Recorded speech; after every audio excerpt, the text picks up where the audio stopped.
नमस्कार, मृदुभाषी के खास सेगमेंट 7 PM शो में आपका स्वागत है। मैं वैष्णवी हाजिर हूँ देश दुनिया की बड़ी सुर्खियों के साथ।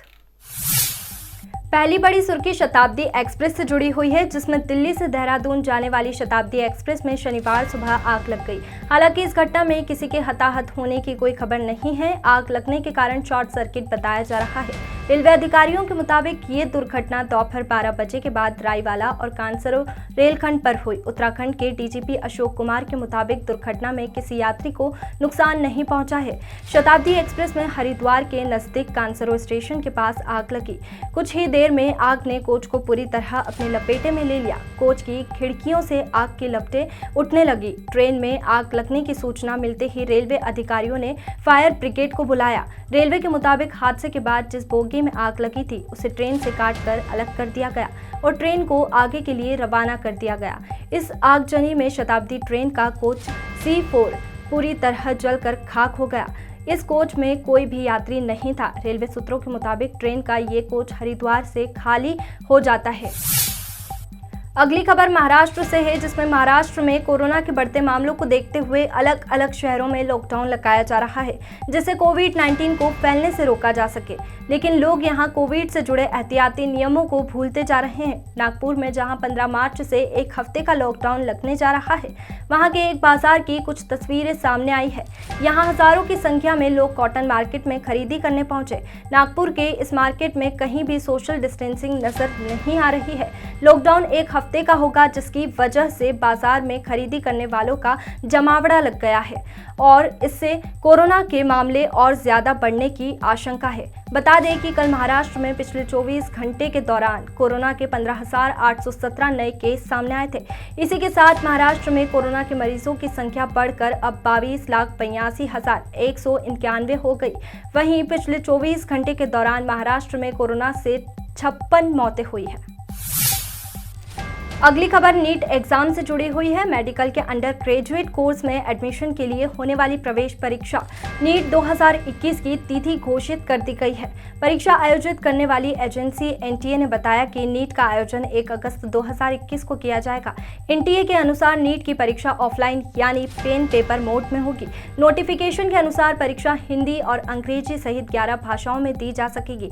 NTA ने इससे पहले पिछले साल 13 सितंबर 2020 को परीक्षा अंग्रेजी, हिंदी, असमी, बंगाली, उड़िया, कन्नड़, गुजराती, तमिल और बंगला भाषाओं में आयोजित की थी।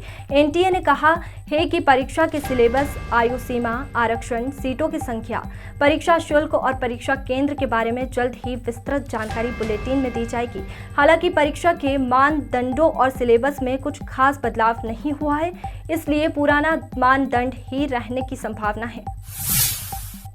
शो की अगली सुर्खी में बाबा बर्फानी के भक्तों के लिए अच्छी खबर है। श्री अमरनाथ जी श्राइन बोर्ड ने यात्रा की तारीखों का ऐलान कर दिया है।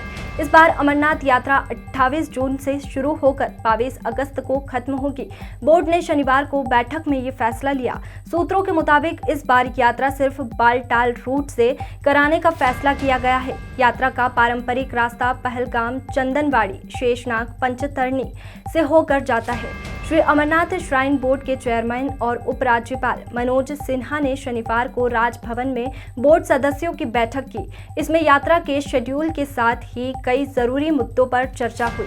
कई राज्यों में कोरोना संक्रमण की वापसी के कारण यात्रा के दौरान कोविड प्रोटोकॉल का सख्ती से पालन कराया जाएगा। कोरोना के चलते पिछले साल अमरनाथ यात्रा को लेकर काफी खींचतान हुई थी। पश्चिम बंगाल के मुख्यमंत्री ममता बनर्जी पर हुए कथित हमले के मामले में राज्य के मुख्य सचिव अलापन बंदोपाध्याय ने निर्वाचन आयोग को अपनी रिपोर्ट सौंप दी है। रिपोर्ट में कहा गया है कि ममता के पैर में चोट उनकी कार के दरवाजे से लगी थी। हालांकि उन्होंने अपनी रिपोर्ट में ये स्पष्ट नहीं किया है कि ममता को कार के दरवाजे से चोट आखिर कैसे लगी। राज्य के CEO ऑफिस के एक अधिकारी ने बताया कि घटना वाली जगह पर काफी भीड़ थी। रिपोर्ट में लिखा है कि मौके की क्लियर फुटेज नहीं है। घटना के बाद ममता ने आरोप लगाया था कि 4 से 5 लोगों ने उन्हें धक्का दिया था। जिला प्रशासन के एक सीनियर अफसर ने बताया कि उस इलाके में सिर्फ एक दुकान पर CCTV कैमरा लगा था, वह भी काम नहीं कर रहा था। यहां तक कि मौके पर मौजूद लोग भी खास जानकारी नहीं दे पाए। शो में अगली खबर है इंडिया और इंग्लैंड के बीच हुए पहले T20 मैच से जुड़ी हुई, जिसमें इंडिया और इंग्लैंड के बीच शुक्रवार को अहमदाबाद के नरेंद्र मोदी स्टेडियम में खेले गए पहले T20 में 67,200 फैंस स्टेडियम में मौजूद रहे थे। यह कोरोना के बीच लॉकडाउन के बाद खेले गए किसी भी क्रिकेट मैच में रिकॉर्ड है। इस स्टेडियम की क्षमता 1.32 लाख दर्शकों की है। सीरीज से पहले गुजरात क्रिकेट एसोसिएशन ने 100% फैंस की एंट्री की बात कही थी। इस फैसले को मैच से ठीक पहले रद्द कर दिया गया। साथ ही 50% फैंस को एंट्री की मंजूरी मिली। एसोसिएशन सूत्रों की माने तो टिकट्स भी करीब 50% ही बिके थे। गुजरात एसोसिएशन के एक अधिकारी ने बताया कि कम कीमत में टिकट्स की डिमांड काफ़ी ज़्यादा रही थी।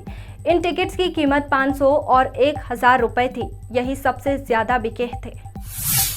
शो में आखिरी खबर बिहार विधानसभा से है, जहां शनिवार को मंत्री रामसूरत राय के इस्तीफे की मांग को लेकर विपक्ष ने जोरदार हंगामा किया।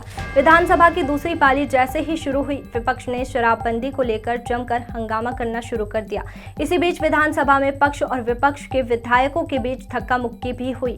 सत्ता पक्ष के सवाल पर विपक्ष इतना भड़क गया कि नौबत हाथापाई तक पहुंच गई। विपक्ष के विधायक विधानसभा अध्यक्ष के नजदीक वेल तक पहुंच गए और उन्होंने वहां रखी कुर्सी पलट दी। इस दौरान बीच बचाव के लिए मंत्री सुमित सिंह और नीरज बबलू भी वेल में आ गए। उनके साथ मार्शल भी वेल में पहुंचे। भारी हंगामे को देखते हुए विधानसभा अध्यक्ष ने सदन की कार्रवाई को दोपहर 3 बजे तक के लिए स्थगित कर दिया गया। सदन स्थगित होने की घोषणा के बाद भी राजद और बीजेपी विधायकों के बीच नोकझोंक जारी रही। फिलहाल के लिए इतना ही। अगले शो में फिर हाजिर होंगे देश की बड़ी सुर्खियों के साथ। तब तक के लिए मुझे दीजिए इजाजत। आप देखते रहिए मृदुभाषी।